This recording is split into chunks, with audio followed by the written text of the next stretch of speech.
So now some of the problems with the Marxist perspective seems to be that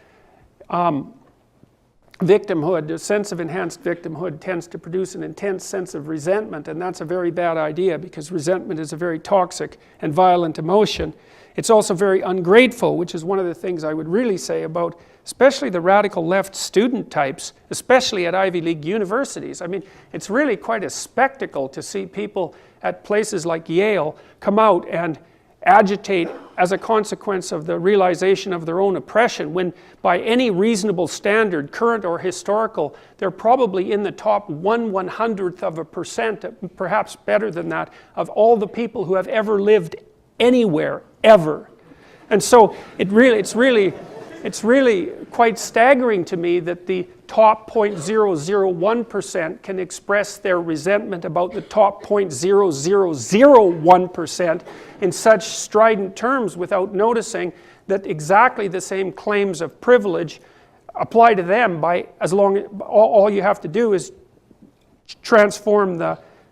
bin in which you're doing the privilege comparisons, and that becomes immediately self-evident. And you know, the fact that as Americans, let's say, or as North Americans, since I'm a Canadian, that we're staggeringly privileged compared to the rest of the world is certainly a consequence of what you might describe as the arbitrariness of our political borders. And so, but to forget that when you're claiming a particular brand of oppression for yourself seems to me to be very ungrateful at the least, and certainly motivated, let's say, politically, because I think it justifies your expression of hatred for that tiny fraction of people who are still better off than you, and also a degree of historical ignorance that's absolutely staggering in its magnitude, and a complete indictment of our education system, which should be indicted in every possible way. So, now, the Marxists might claim to their benefit, let's say, with this worldview of class struggle as being the primary driver of human history and the well-off socioeconomically, because that's pretty much the only way they define well-off, which is also something I take great objection to, because there's lots of hierarchies in the world, and there are many important hierarchies, and not all of them can be reduced to socioeconomic status by any stretch of the imagination. Imagine if you were 80 years old and you had $20 million, you know, you might be perfectly happy to get rid of all that money if you could be 18 again. So and you know, one of the best predictors of wealth in North America is actually age, because you know, young people haven't actually had much time to make money, whereas old people have had quite a bit of time. But the problem with being old and rich is that you're still old. And that actually turns out to be quite a serious problem, because no matter how rich you are, you eventually die. And so the money has a very delimited effect with regards to addressing the fundamental problems of the suffering of life. And we know perfectly well from the empirical perspective that once you have enough money so that the bill collectors aren't chasing you around, essentially, something like the beginnings of a middle-class existence, or maybe the upper end of the working class, then additional money has absolutely no bearing whatsoever on your psychological well-being. And that's actually an indication of the limitations of material comfort, let's say, as a medication for the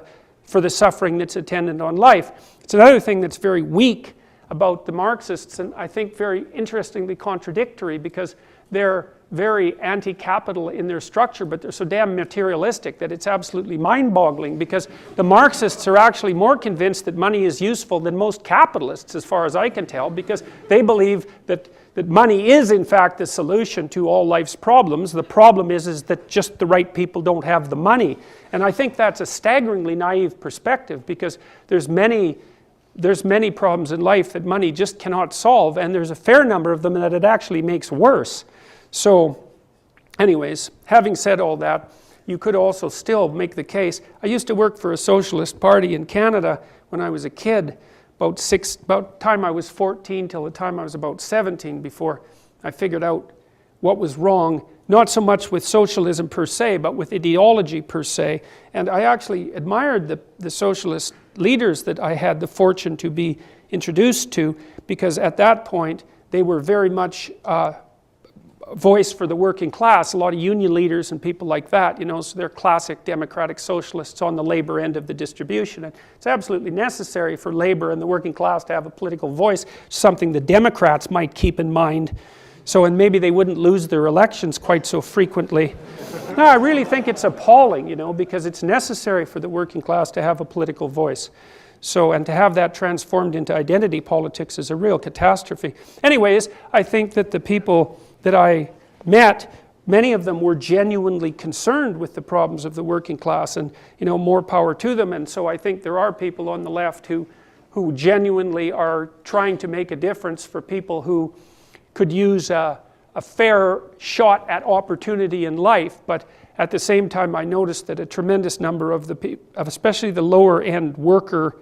party worker, protester types were more peevish and resentful than good-hearted and kind. And it was about that time that I came across George Orwell's famous critique of left-wing thinking